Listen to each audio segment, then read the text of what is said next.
최덕신 변호사의 법률체크. 오늘은 목사에 대한 직무집행 가처분과 본안소송의 보정이라는 자료를 준비했습니다. 목사는 위임 목사, 담임 목사님을 말하는 거겠죠. 비법인 사단인 교회의 대표자는 목사입니다. 이 목사를 상대로 직무집행 정지 가처분 결정이 내려진 경우에는 대표자인 목사는 일체의 직무집행에서 배제됩니다. 따라서 그 대표자를 단체의 대표자로 표시한 소장을 제출하고 법원도 그 대표자를 송달받을 사람으로 하여 소장 부분을 송달한 후 소송 절차가 진행된 경우 소송 행위는 무효입니다. 그런데 재판부가 보정 절차를 통하여 이 소송이 유효하게 되는지 하는 부분에 대해서 의문이 있습니다. 최근 판례에서는 직무집행정지 가처분 결정이 내려진 대표자를 비법인 사단의 대표자로 표시하여 소송을 제기한 경우 법원이 취할 조치가 문제된 사건이 있었습니다.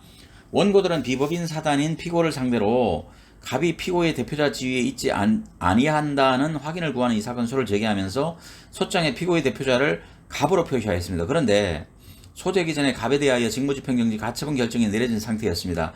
1심은 갑을 피고의 대표자로 하여 소송 절차를 진행하고 원고들의 청구를 인용하는 판결을 선고하였고 갑은 피고의 대표자로서 항소장을 제출하였습니다. 원심은 갑에게 피고를 대표할 권한이 없어 항소가 부적법하다는 이유로 항소를 각하하였습니다. 그러나 대법원은 다음과 같은 판단 법리를 들어 원심과는 달리 판단하였습니다. 비법인 사단이 당사자인 사건에서 대표자에게 적법한 대표권이 있는지 여부는 소송 요건에 관한 것으로서 직권조사 사항이고 단체를 상대로 직무집행정지 가처분 결정이 내려진 대표자의 대표자 지위 부존재 확인의 소를 제기하면서 그 대표자를 단체의 대표자로 표시한 소장을 제출하고 법원도 그 대표자를 송달받을 사람으로 하여 소장 부본을 송달한 후 소송 절차가 진행된 경우 그 소송행위는 무효입니다. 그러나 법인의 대표자에게 대표권이 없는 경우 법원은 그 험을 보정할 수 없음이 명백한 사정이 있지 않는 한 기간을 정하여 이를 보정하도록 명할 의무가 있고 이러한 대표권의 보정이 항소심에서도 가능하다고 설시했습니다. 그러므로 대법원 재판부는 원심으로서는 원고들에게 보정을 명하여 소장에 표시된 피고의 대표자를 적법한 대표권이 있는 사람으로 정정하도록 하고 보정이 이루어지면 적법한 대표권이 있는 사람에게 소장 부본을 송달함으로써 소송 계속의 효과가 발생하도록 하는 등의 조치를 취했어야 했다고 보아 이와 달리 그러한 조치를 취하지 아니한 채 항소를 각하한 원심을 파기환송하였습니다.